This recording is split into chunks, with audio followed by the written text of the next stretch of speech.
common to hear of a new CEO or CFO coming into a company, and the first thing you hear is them announcing they've got a 100-day plan.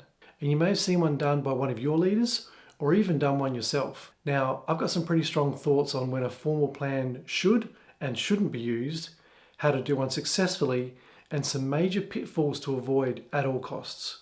And I'm going to put all of that out there for you to take on board to use in your situation. I'm going to explore this over a 2-part video.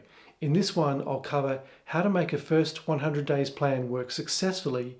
And then in the second part, I'll explore why it might be a mistake to use one in some situations and how could it even backfire on you. Before jumping straight into what a 100-day plan looks like, we need to put into context why you would consider employing one, having clear outcomes of what it will achieve and some scenarios of when you should use one. If you're new to the channel, welcome. My name's David and I've been a CFO for the past 13 years. I love to help the next gen of CFO leaders by making videos about the skills needed to succeed as a CFO and how to put yourself in the position to land the job. If that sounds like you, then subscribe so I can keep bringing you valuable content like this. So let's start with what is a 100 days plan? And the simplest way to describe it is it's a methodical and structured way to spend your first 100 days in a new executive role. There should be no preset outcomes, but it can be a formal way to evaluate a business, identify some potential solutions, and start building relationships. One way to think of a good plan is that it's got a 360-degree approach of looking across all factors across the spectrum, from staff, business structure, financials, customers, competitors, and so on. So why consider a first 100 days plan? Well, you need to bring yourself up to speed on the company you've just joined and you've got a leadership role in. And time is critical.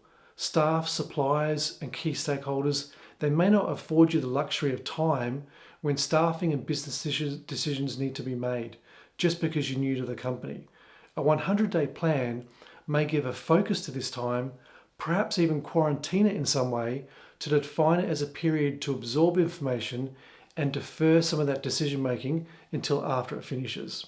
It allows you to start building your internal network and to establish relationships with key stakeholders and internal business leaders. And it can help develop the confidence levels in others of your ability. It may give you at least a superficial initial perception that you've got a very intentional approach to a new executive role. And I'll talk more about this in the next video, as it can actually be a risk if you're not experienced in how to carry it out. Another reason is you genuinely need core business information at this stage. You may not be fully aware of what you're getting yourself into with this CFO role. This could be because it's a private company and you haven't seen the financials or not in great depth, and there may not be publicly available information out there about their strategy and some of their business past. So you don't know, for example, their debt and funding situations, maybe the equity owners, and you may have questions about profitability or the success of some of their products and services. But before you commit to doing a 100-day plan, do your homework first. Is this company the sort of organization and have the sort of culture where going in hard with a 100 days plan is going to win you any supporters and build relationships?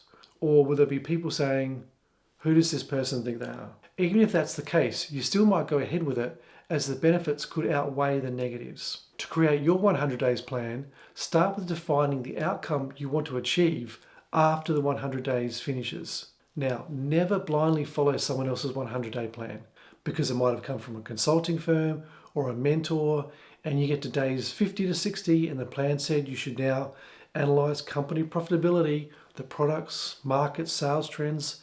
So you go off requesting all this information from the sales team, start diving to that assessment. That's ridiculous. It needs to be your plan tailored to the company that you're working at. And also think whether the desired outcomes are going to be determined by you as the CFO or jointly with the CEO and even the board. Be very clear on this point. Whose 100-day plan is it? Now, what the 100 days actually gives you is a golden opportunity to do a deep dive into an unfamiliar business and unfamiliar teams, with the luxury of that time being something that you may never get to do again. I'll call this the golden time, where you get to explore and have free reign over going broad across the business, asking loads of questions, understanding the organization culture, and being a sponge absorbing all of this in. And you may never get a chance to do that again in the same way. You're just going to be too busy. Now let's look at some examples of when to use a first 100 days plan. You may be on a short-term contract and time could be very, very critical. Or the previous CFO may have been terminated. There could be uncertainty around the finance function, the team, or even the company position. Maybe you've been specifically engaged to identify and solve issues, and there could be a mandate for fast change and quick results. It's the expectation of you. Or the company could be in dire condition and actually needs a turnaround. You could also be there for a set time period, let's just say 1 to 2 years, and this could be a great resume building opportunity. So what you need to do is make use of every opportunity to identify wins and move quickly towards implementing them. However, being just realistic, in most cases, you should be doing a first 100 days plan regardless of the scenario. And the only issue is whether you're going to advertise it, label it, and broadcast expectations early on to staff of what it could lead to. In other words, your aim should always be to very intently use the first period of your tenure, whether it's 50 days, 100 days, 200 days, or whatever. But to use that time very strategically to gain as much information as you can about the business, the competitor landscape, the staff, the company's products and services, the financial model, key stakeholders, governance arrangements, and so on. Now that doesn't stop after 100 days, but you also can't do multiple 100-day plans, one after the other. You only get one bite at this. Okay, so now let's move to the guts of the topic. What does a 100 days plan look like? And what do you do across those 100 days? Obviously it will or should vary significantly across types and sizes of different businesses and each individual situation. So here is a structure for breaking the time down into 3 different cycles. And we'll do the first as day 1 to day 30. This is what would be called the discovery phase. Take a thorough look into the business environment in which the company operates. What do you know about the company history? Where does the company sit in the market? Who are the competitors? How's the company's financial history? Check the recent audit reports to look for any areas of concern and key remarks of areas that need to be addressed. Review the strategic plan, as you'll need this as your baseline knowledge. Look thoroughly into the financial position and the financial health or sustainability of the company. If there are financial risks or concerns, you want to know about them as soon as possible. You should look at the current budget and see how actual performance is tracking. And at this time, if you can form an initial view as to the quality of financial controls in place, that's going to come in helpful later on. And while on the finance side of things, meet with the finance team and do an initial evaluation of the team. Look at the skills, the depth, competency levels that you've got within that team. Also, take note of any gaps that are apparent, as well as the overall team morale, because you really want to know what you're working with. And the next vital part of this period is to start building key relationships with other stakeholders. You'll no doubt meet with the CEO, possibly some board members, department heads, and other executives. And this is a listening exercise and one to build rapport with the people you will be working closely with. Next, let's move into day 31 to day 60, a strategic planning phase. Here we want to start going deeper into the elements of the strategic plan and all the supporting initiatives.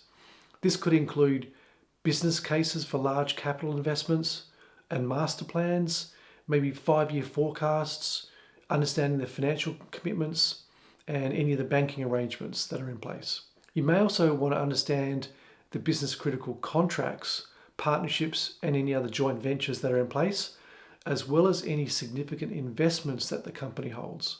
You can review board reports and more detail about what other finance reports are provided to other departments, the CEO, and the board. Consider if they're appropriate or if there are other opportunities for improvement. Perhaps get some background as to how the company evaluates new business initiatives and new investment opportunities. For example, is it very formal and a slow-moving process, or is it one without sufficient due diligence done? At this time, you can analyze the financial performance of the company at a more granular level as well.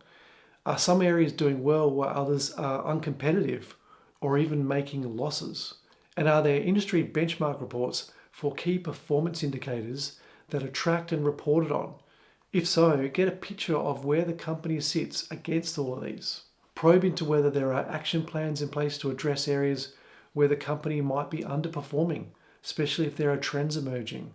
Then you should also spend some time exploring the risk management function, form a view into how mature it is, whether risk staff are sufficiently experienced, and if the risk function has visibility to the senior management and the board as it should. And this should also incorporate reviewing financial risk management as well as cyber risk. As a CFO, you need to be across that as well. Now we move into day 61 to 100, the implementation or consideration phase. Now, some of the plans by now are suggesting you should implement changes to get some quick wins on the board in order to build your credibility. And that might work for some, but you should not be going into a new CFO role thinking you have to rush to get insignificant wins. Otherwise, people will question if you are the right person for the job. You should be confident enough not to need to do that. I would rather be showing people that I am trying to focus on forming well-considered views on areas that are important to the business. I would use this last phase instead for reflection of what you've seen to date and to start building a list of priorities and initiatives. Keep in mind, you may be at a smaller company where resources are tight and you can't just start projects and efficiency initiatives. It's far more important to have a compelling list of activities that will help drive strategic planning, but where you understand that the best prioritization of them is matching the return they're going to offer.